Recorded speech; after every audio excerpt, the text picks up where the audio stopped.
बहुत समय पहले की बात है। हिमाचल की तलहटी में एक खूबसूरत राज्य अर्जुनगढ़ बसा हुआ था, जिसकी एक राजकुमारी थी जिसका नाम अनाया था। राजकुमारी अनाया खूबसूरत होने के साथ साथ बुद्धिमान, चतुर और साहसी भी थी। जितनी वह सुंदर थी उतनी ही रहस्य में भी थी। बचपन से ही उसे एक अजीब सा सपना आया करता था, जिसमें उसे एक अनजान युवक दिखाई देता था जो उसे बार बार गहरी नज़रों से देखता था और किसी रहस्य की ओर इशारा किया करता था।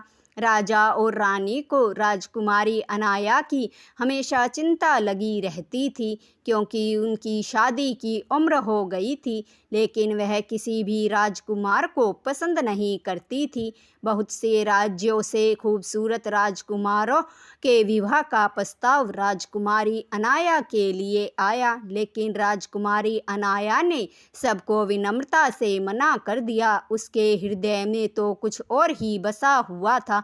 वह रहस्यमयी सपने वाला युवक फिर एक दिन महल में एक पहुँचे हुए संत आए। तब राजा ने राजकुमारी अनाया के बारे में उनसे पूछा। संत ने जब राजकुमारी अनाया को देखा तो उससे कहा कि राजकुमारी, तुम्हारा प्रेम इस धरती से नहीं किसी अन्य युग से जुड़ा हुआ है। उसे पाने के लिए तुम्हें इस राज्य की सीमाओं को पार करना होगा और उन्हें खोजने के लिए तुम्हें सभी समय की सीमाओं और बंधनों को तोड़ना होगा। इस बात का राजा ने विरोध किया, लेकिन राजकुमारी अनाया ने निर्णय ले लिया था। रात के अंधेरे में वह सफ़ेद घोड़े पर सवार होकर महल के से बाहर निकलकर जल्द ही राज्य की सीमाओं को पार कर गई।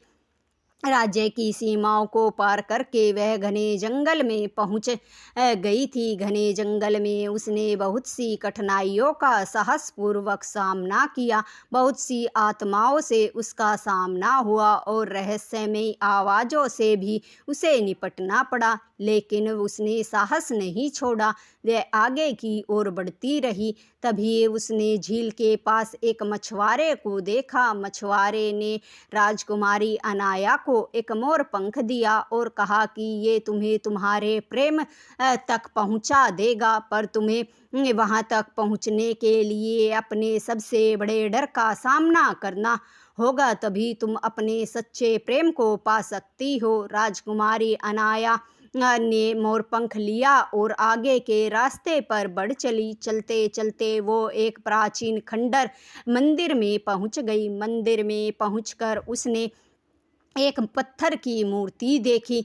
पत्थर की मूर्ति पर लिखा हुआ था, ये जो युवक है इसका नाम राजकुमार आयान है और एक श्राप के कारण यह पत्थर का बन गया है। जो भी इससे सच्चा प्रेम करेगा और अपने प्राणों की परवाह किए बिना इसके होठों पर प्रेम से चुम्बन करेगा तो यह अपने असली रूप में वापस लौट आएगा। ये सब पढ़कर राजकुमारी अनाया की आंखों से आंसू बहने लगे। उसने फिर साहस किया और वह मूर्ति के पास गई और झुककर मूर्ति के पत्थर के होठों पर चुम्बन कर लिया। जैसे ही राजकुमारी अनाया ने पत्थर की मूर्ति पर चुम्बन किया, तेज हवाएं चलने लगी।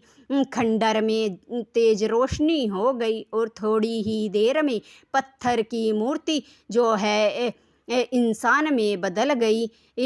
इंसान में बदलने के बाद आयान ने कहा, राजकुमारी जी, मैं कितने युगों से तुम्हें पुकार रहा था, लेकिन तुम अब आई हो। तुम ही मेरा सच्चा प्रेम हो और तुम्हारे प्रेम ने ही मेरे जीवन को नया अर्थ दिया है। राजकुमारी ने जब ये शब्द सुने तो वह बड़ी खुश हुई।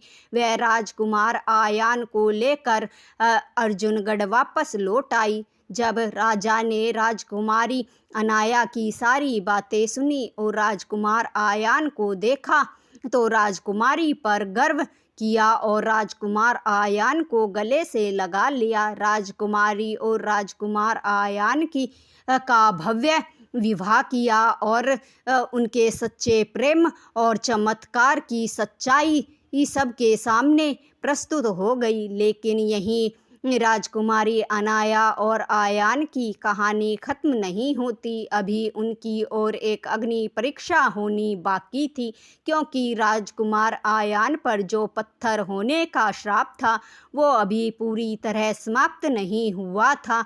अगले भाग के लिए बने रहें।